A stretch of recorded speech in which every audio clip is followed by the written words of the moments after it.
మాంసాహారం తింటే మాత్రమే ఆరోగ్యంగా ఉంటారు, లేకపోతే అనారోగ్యాలు పారవుతారు, తొందరగా చచ్చిపోతారు అనేటటువంటిది తప్పని తేలుతోంది తమిళనాడులో బ్రాహ్మణులకు సంబంధించినటువంటి అంశం.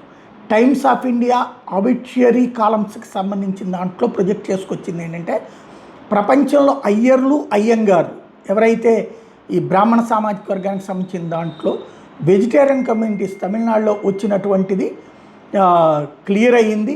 Tamil origin and Palghat Brahmins mostly 95 సంవత్సరాల నుంచి 100 సంవత్సరాల పాటు బతుకుతున్నారట. వీళ్ళు తినేది పరిమితం. ఫిల్టర్ కాఫీ మస్ట్గా తాగుతారు, బటర్ మిల్క్ తాగుతారు, అంటే మజ్జిగ తాగుతారు, రసము, రైసు, సాంబారు, ఒక కర్రీ యూజువల్గా తింటారు.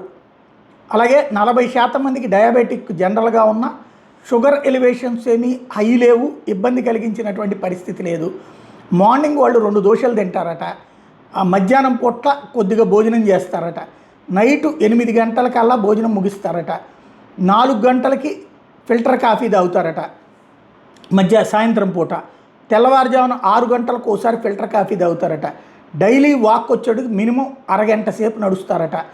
అలాగే దైవ ప్రార్థన రోజు కూడా చేయటం, విష్ణు సహస్రనామం, లేకపోతే రుద్రం, లేకపోతే చమకం, ఇవి నిరంతరం ఉదయం పూట్ల బ్యాచ్గా కూర్చొని చేస్తారు. హాఫ్ ఆఫ్ ద మగవాళ్ళు వచ్చేటప్పటికి సంధ్యావందనం నిరంతరం చేస్తారు. వాళ్ళు వచ్చేటప్పటికి ఫ్యూయల్ ఎలక్ట్రిసిటీ యూసేజ్ లిమిటెడ్గా ఉంటుంది. వెజిటబుల్స్, గ్రాసరీసే వాళ్ళకంతా కూడా క్లియర్గా నడిచేటటువంటిది. స్ట్రెస్ సిమ్టమ్స్ తక్కువ, కొలెస్ట్రాల్ తక్కువగానే ఉందట. ఇది వాళ్ళకి సంబంధించి క్యాన్సరు, హార్ట్ ఇష్యూస్ చాలా మినిమంగా ఉన్నాయట. దీన్ని బేస్ చేసుకుని చెప్పండి ఇప్పుడు అన్నటువంటి లెక్క చెప్తున్నారు. బ్రాహ్మణ సామాజిక వర్గమే ప్రశ్నిస్తోందన్నమాట.